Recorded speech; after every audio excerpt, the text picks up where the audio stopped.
This is an ammo can stove I built.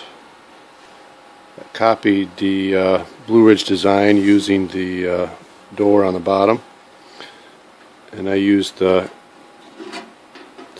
this door is made out of a old ammo can and I used a metal grate system.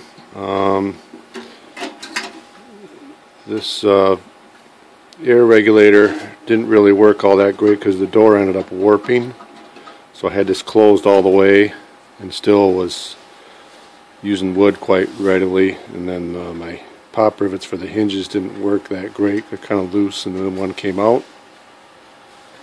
Ended up using pine to burn it, and used a lot of pine.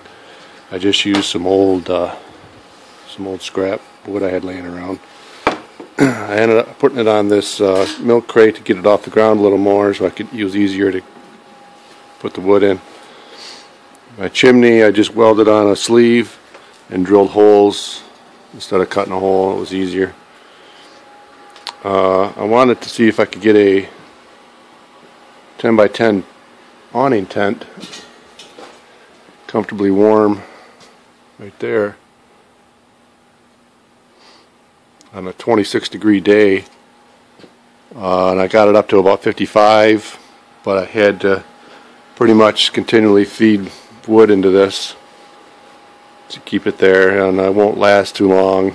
You know, you couldn't slow the air to low enough, and you know, maybe putting a damper in the chimney would have been helpful too, because plus I was using pine, which doesn't last very long anyway. But for that big a 10 by 10 tent, it was too small on a cold day. I'd probably go with the bigger size.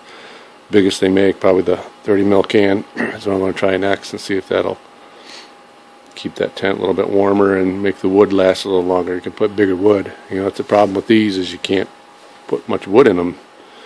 You're constantly cutting wood and keeping it so small so it'll fit in there. And it's a full-time job unless it's warm up. That's my ammo can.